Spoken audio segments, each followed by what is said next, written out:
Om Sadashiva-Samarambham Shankaracharya-Madhyamam Asmatacharya-Paryantam Vande Guru-Paramparam. Jai Shri Kadapai Shri Paramahamsa Sachidananda Yogi Ishwar.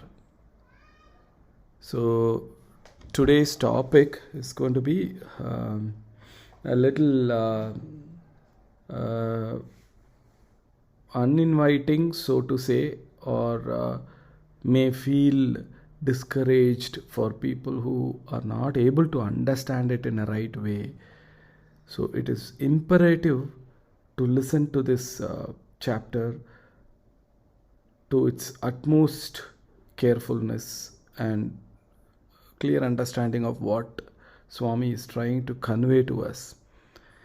If not, with some other work and stress, you just casually listen to this, you might end up thinking, what is this? It's a lot of negativity is given here, but it is not. In fact, when somebody reads it for the first time, you will suddenly get to that feeling. So let us listen to this very clearly. I'll make it as short as possible. So what one has to understand is this world is full of misery. It's a known thing, right? Little thought of inquiry about this, like Ramana Maharishi says, who am I? Right? Those kind of inquiries will help definitely to get to the clarity state. When if you, in case you think, why am I bringing Ramana Maharishi or any other talks into this Kadapa Swami's teachings? Kadapa Swami himself has referred to many such talks and quoted in his own book, and that is the reason I'm bringing all the relevant examples here. He has used Bhagavad Gita, Tirumulas, Tirumandiram, and a lot more Ramana Maharishi's quotes and Kaivalya Navanitam quotes. Lots of things have been given as anecdotal stories in this book. Okay, so we need a clear understanding of this world. Worldliness is full of misery. That's the ultimate message, right? So the chapters are like love of wife and love of son. So I've combined these two chapters and giving it into one so that it is relevant and the continuity is not missing. So what Swami says here is, in nutshell, I'm saying like the one who is not married for whatsoever reason, right? He will like long for marriage, and Swami says one such person who is longing for marriage is an unwise, because he will grieve for not married, and this will continue even after that. Later the person will realize it's a costly game and many other dominant characters, etc., etc. Even if it is a good wife with good character, if the person dies, there is also another set of calamity. Right? So these are the small real-time practical example is being given, and Swami also mentions the three thieves we need to be really aware of. Those are passion, wrath, and greed. So we need to be completely aware of these three people in the various forms and types that come into our life. And birth and death is attended with misery. Families are unhappy again and again, not happy with something that we have. We have seen this in the very first chapters of my previous audios. Why the happinesses are not equivalent to eternal bliss, and why are they short-lived, right? So those who are not able to understand, refer to those or ask separate questions. I will explain, because if I go on to explain here, the audio will go really long. So what is the real free thing? We all know that Atman alone is free, with no binding and no limitations, right? Only self-realization will help us get the wisdom. So here, when you say all relatives are not, the wife is this, son is that, then what is the real thing? What is that we should go behind as per Swami's instruction is very clearly is given. To attain the liberation, you need to be related to these following things. What are they? Truthfulness is equal to mother, spiritual wisdom is equal to father, Righteous duty is equal to your brother. Compassion is the companion. Tranquility is wife. Patience is son. It very clearly is stressed on this. You need all of this to attain supreme eternal bliss, which is self-conscious. Okay, sir. Swami has said, you have read and given this information to us. Now what? How do I do it? Where is the instruction? Is there a way? Step by step. We all are used to the step-by-step instructions and guides. How do I practice this? What are the ways for me? I don't know anything. I'm a layman. You're saying all these words, fine, but how do I put those things in day-to-day practice? Yes, there is a way which we have already discussed. And Swami is quoted this in multiple places. Patanjali Sutra, Ashtanga Yoga, 8 limbs. Remember? Yama, Niyama, Pranayama, Asana, Pratyahara, Dharana, Dhyana, Samadhi. Right? So, each and every one has its own subsets which needs to be practiced day in and day out to attain this liberation, self-conscious or wisdom, whatever you want to call it. And all these relations, right, whatever Swami has mentioned here, truthfulness, spiritual wisdom, righteous duty, compassion, tranquility, patience, all these are encompassed into the Ashtanga Yoga.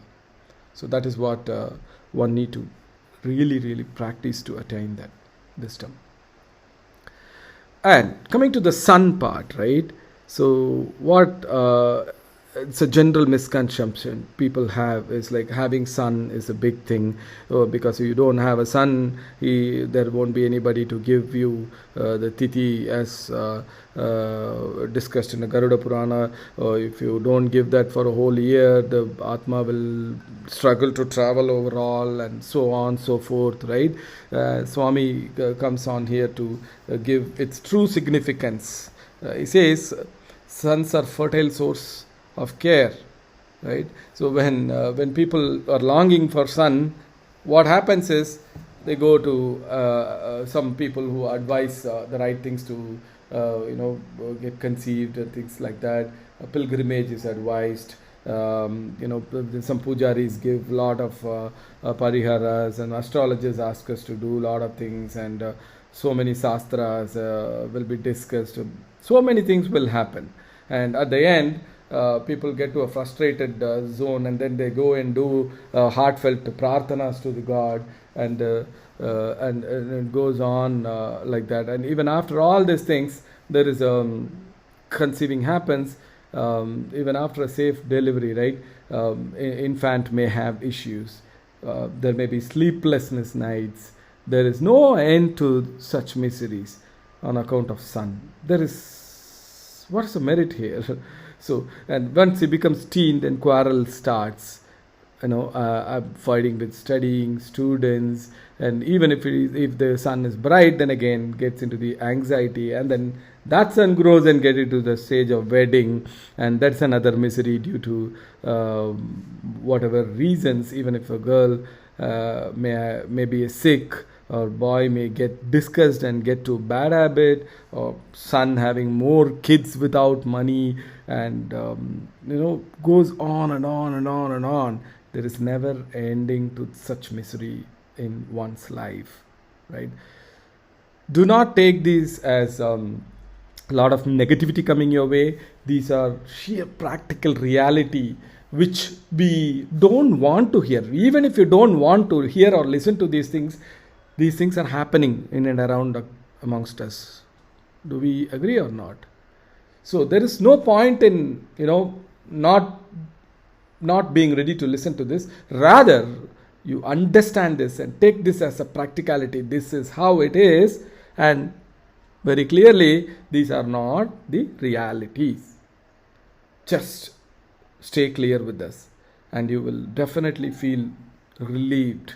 And Swami is trying to do that here if we all understand it right.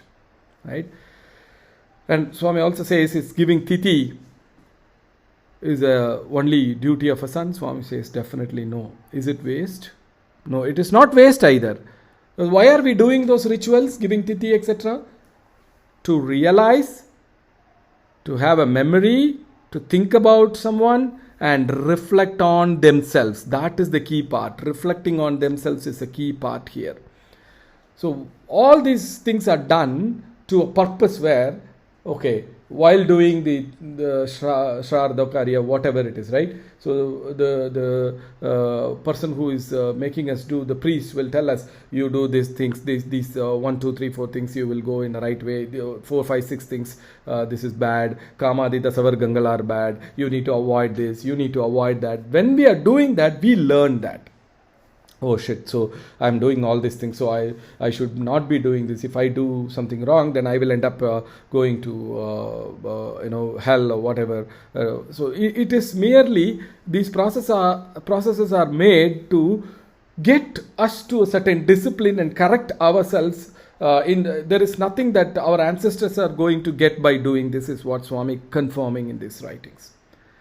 So here is another important, interesting area that one must really, really keep in mind and understand. Swami says at death, what happens? Shedding the gross body, soul goes with the subtle body to astral world, enjoys whatever the destined pleasure, comes down, mixes with cloud and become waterfall with rain, and gets embodied in a plant, and then become food, which is then transformed to blood, flesh, brain, bone marrow, fat, and then the vital fluid called sukritadu.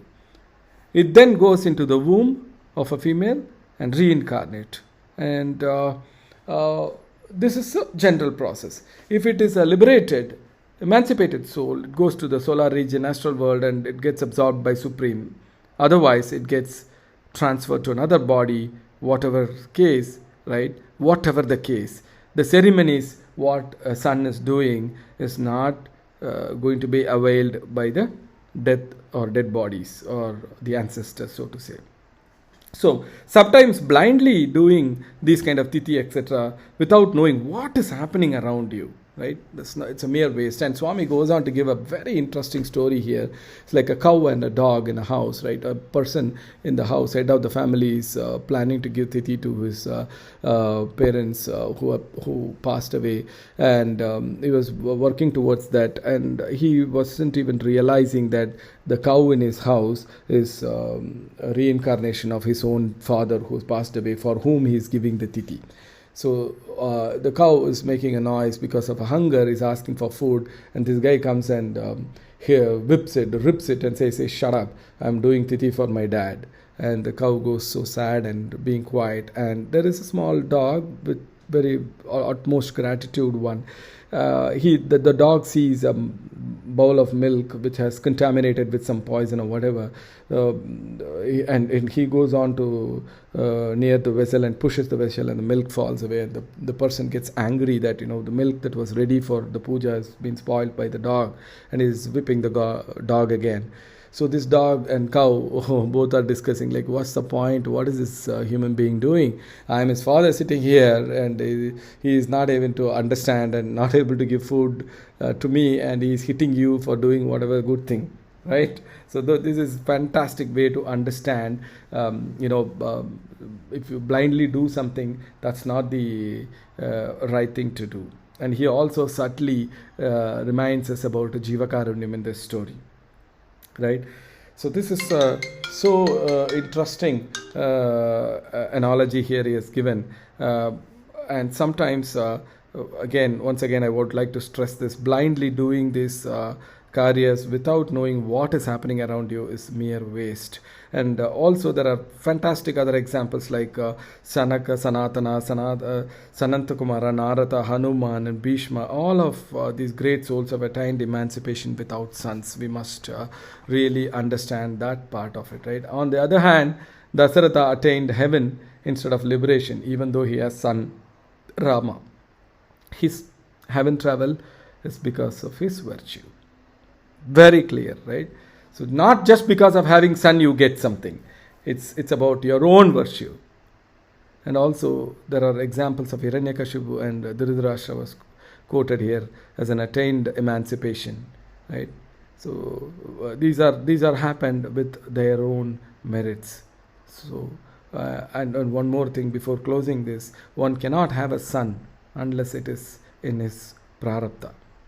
So all that he does in this janma to have son, if it is not in his prarabdha, will fructify in the next janma. That's the confirmation Swami is giving. And the true wisdom is, I am ever blissful. No sorrow can dare approach me. It is that is sun, not just the physical form of sun. Right? A sun refers to a true wisdom. I am ever blissful. No sorrow can dare approach me. A sunless man here refers to the man who does not have such a wisdom. I hope this is very clear, and I hope it is not induced a lot of negativity sort of. I was trying to explain this, bringing out the importance of it as much as possible, than going more into examples, and I've shortened down all the negative aspects, which we all know, which we all are in abundant understanding of all those negativities. But to get out of all that, the underlying bottom line concept is spiritual wisdom. Spiritual wisdom is attained only through those practices like truthfulness, etc., what we spoke. The detailed core of those is part of Ashtanga Yoga, 8 limbs of yoga. Yoga is not just a body, postural exercises. It is put together all 8 limbs. So let us deep dive and delve into it. Thank you so much for listening. Jai Karpai Sri Paramahamsa Sachidananda Yogeshwar.